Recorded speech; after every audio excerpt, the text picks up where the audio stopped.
الحمدللہ وحدہ الصلاۃ والسلام علی رسولہ الکریم اما بعد اعوذ باللہ من الشیطان الرجیم بسم اللہ الرحمن الرحیم۔ میری ماں اور بہنوں، میں آپ تمام کا آج کے اس اجتماع میں اسلامی طریقے سے استقبال کرتی ہوں۔ السلام علیکم ورحمۃ اللہ وبرکاتہ، جس کے معنی ہیں آپ تمام پر اللہ سبحانہ و تعالیٰ کی سلامتیں، رحمتیں اور برکتیں نازل ہو۔ انشاءاللہ آج کا میرا عنوان ہے رشتہ داروں کے حقوق۔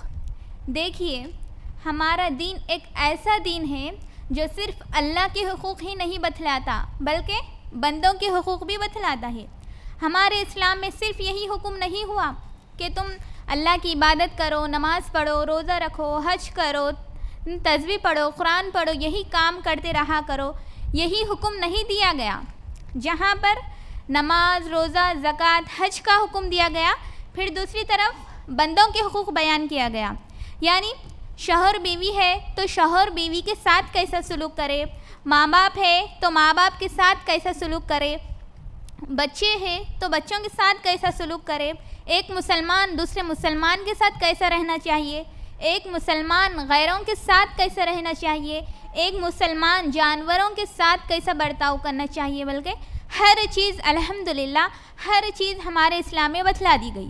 ہمارے نبی صلی اللہ علیہ وسلم نے ہم لوگوں کو کھول کھول کر بتایا کیا صحیح ہے اور کیا غلط ہے۔ تو چلیں، صلہ رحمی کا مطلب کیا ہوتا ہے؟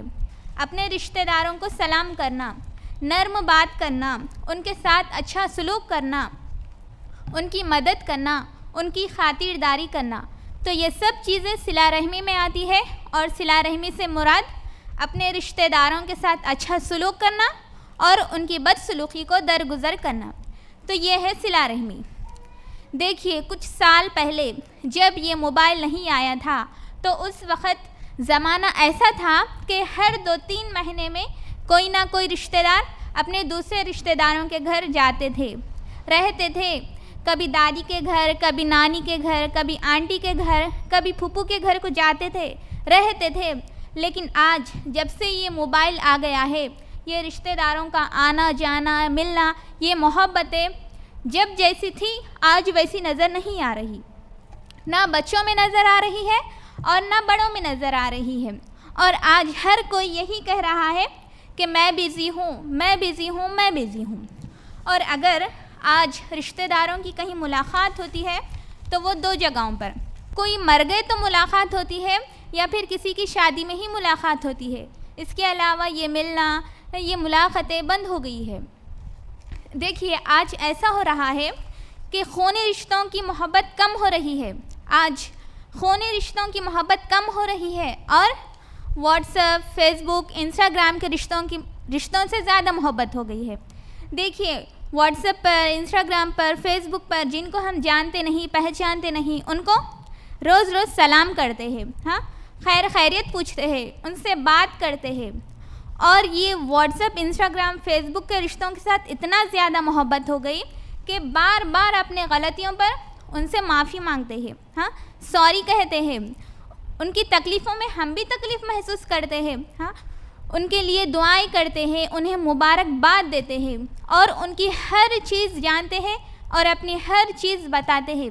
تو یہ صرف اور صرف واٹس ایپ، انسٹاگرام، فیس بک کے رشتوں کے ساتھ ہی چلتا ہے۔ لیکن گھر کے بازو میں سگے آنٹی ہیں، ان کو کبھی سلام نہیں کرے، ہاں، گھر میں سگی بہن ہے، ان سے کبھی خوشی سے بات نہیں کرے، گھر میں سب لوگ ہیں لیکن ان کے ساتھ کبھی محبت سے بات کرنے والے نہیں ہیں، خیر خیریت پوچھنے والے نہیں ہیں۔ یہ حالات چل رہے ہیں آج۔ تو چلے بات کو آگے بڑھاتے ہیں، اب رشتوں کو جوڑنے کی فضیلت دیکھیں گے۔ دیکھیے، پہلی چیز نبی صلی اللہ علیہ وسلم نے فرمایا رشتوں کو جوڑنے سے رزق میں اور عمر میں برکت ہوتی ہے۔ کیسے؟ دیکھیے، صحیح بخاری کی روایت ہے، نبی صلی اللہ علیہ وسلم فرماتے ہیں جس شخص کو یہ بات پسند ہے کہ اللہ اس کے رزق میں اور اس کی عمر کو بڑھا دے تو اس سے چاہیے کہ وہ صلہ رحمی کرے، یعنی رشتوں کو جوڑ کر رکھا کرے۔ اب دوسری فضیلت، یہ بھی صحیح بخاری کی روایت ہے، نبی صلی اللہ علیہ وسلم نے فرمایا رشتوں کو جوڑ کر رکھا کرو کیونکہ یہ اللہ کی رحمت کا باعث بنتا ہے۔ دیکھیے رحم جو ہے رحم عرش سے لٹکا ہوا ہے اور وہ کہتا ہے جو مجھے ملائے گا اللہ بھی اسے ملائے گا اپنی رحمت سے، اور جو مجھے کاٹے گا اللہ بھی اسے کاٹے گا اپنی رحمت سے۔ آج دیکھا جائے تو آج غریبی کی وجہ سے جن کو ہم پسند نہیں کرتے تو ان کے ساتھ دور رہنا چاہتے ہیں، تو ان کے ساتھ کیا ہے جنازوں میں ہی ملاقات کرتے ہیں، اور وہ جنازوں میں جانے والے بھی بہت کم لوگ ہیں۔ دیکھیے کسی سے اگر لڑائی ہو گئی ہو، اب ان کے گھر میں کسی کا انتقال ہو گیا ہو، سگے بھائی کے لڑکے کا انتقال ہو گیا ہو، سگی بہن کے لڑکی کا انتقال ہو گیا ہو، سگے بھائی سگے بہن کے گھر میں اگر کسی کا انتقال ہو گیا ہو تو یہ ایک دوسرے کے گھر جنازوں میں جانا پسند نہیں کرتے۔ یہ حالات چل رہے ہیں آج مسلمانوں کے۔ پھر اسی طرح آج رنگ کو دیکھ کر محبت کی جاتی ہے، ہاں پیسوں کو دیکھ کر محبت کی جاتی ہے۔ کہیں لوگ ایسے ہیں جو اپنے رشتہ داروں میں کالے یا پھر غریب لوگ جو ہوتے ہیں نا، ان کو کبھی فنکشن میں یا پھر گھر پر بلانا بھی پڑے اور وہ آ بھی گئے تو ان کو اپنے ایکول کے اپنے معیار کے دوستوں کے ساتھ ملاقات کرانے کے لیے انہیں شرم آتی ہے۔ کیوں؟ کیونکہ یہ ان کا رنگ تھوڑا کالا ہے، یہ غریب ہے، اگر انہوں ہمارے دوستوں میں آ گئے تو ہماری عزت نہیں رہتی۔ نعوذ باللہ، یہ بہت بڑی غلطی ہے، یاد رکھیں۔ بخاری کی روایت ہے، نبی صلی اللہ علیہ وسلم فرماتے ہیں جس شخص کو اللہ پر اور قیامت کے دن پر ایمان ہے تو اسے چاہیے کہ وہ صلہ رحمی کرے۔ پھر ایک اور حدیث میں نبی صلی اللہ علیہ وسلم فرماتے ہیں، یہ بھی بخاری کی روایت ہے، نبی صلی اللہ علیہ وسلم کے پاس ایک آدمی آتا ہے اور کہتا ہے اے اللہ کے رسول صلی اللہ علیہ وسلم مجھے کچھ ایسا عمل بتا دے جو مجھے جنت میں لے جائے۔ تو نبی صلی اللہ علیہ وسلم نے بتایا تم ایک اللہ کی عبادت کرو، اس کے ساتھ کسی کو شریک نہ کرو، نماز پڑھتے رہا کرو، زکوٰۃ دیتے رہا کرو اور صلہ رحمی کرو۔ نبی صلی اللہ علیہ وسلم کے پاس ایک آدمی آتا ہے اور کہتا ہے اے اللہ کے رسول صلی اللہ علیہ وسلم میرے کچھ رشتہ دار ہیں، میں ان کے ساتھ صلہ رحمی کرتا ہوں لیکن وہ میرے ساتھ خطا رحمی کرتے ہیں، یعنی میں ان سے رشتہ جوڑنا چاہتا ہوں اور وہ رشتہ توڑنا چاہتے ہیں، میں ان کے ساتھ کچھ اچھا کرتا ہوں لیکن وہ میرے ساتھ برا کرتے ہیں، میں انہیں معاف کرتا ہوں لیکن وہ جاہلوں کی طرح برتاؤ کرتے ہیں، تو میں کیا کروں؟ نبی صلی اللہ علیہ وسلم نے فرمایا اگر تمہاری باتوں میں سچے ہیں تو تم ان کے منہ میں راکھ بھر رہے ہو، یعنی جہنم کی انگار بھر رہے ہو، یعنی وہ رشتہ توڑ رہے ہیں نا، اس کا مطلب وہ جہنم کی طرف جا رہے ہیں، اور اگر تم ہمیشہ ایسے ہی کرتا رہو گے تو اللہ تعالیٰ تمہارے ساتھ ایک فرشتے کو لگا دے گا تمہاری مدد کے لیے۔ یہ صحیح مسلم کی روایت ہے۔ پھر اللہ تعالیٰ قرآن میں سورہ نساء آیت نمبر 1 میں فرماتے ہیں اے لوگوں اپنے پروردگار سے ڈرو جس نے تمہیں ایک جان سے پیدا کیا، پھر اسی جان سے اس کی بیوی کو پیدا کیا، پھر ان دونوں سے بہت سے مرد اور بہت سے عورتوں کو پھیلا دیا، پھر اس اللہ سے ڈرو جس کے نام سے تم ایک دوسرے سے مانگتے ہو، اور رشتے ناطے توڑنے سے بچو۔ تو میری ماں اور بہنوں غور کرنا، اللہ تعالیٰ قرآن میں بھی کہہ رہے ہیں کہ رشتے ناطے توڑنے سے بچو۔ کیوں کہہ رہے ہیں اللہ تعالیٰ؟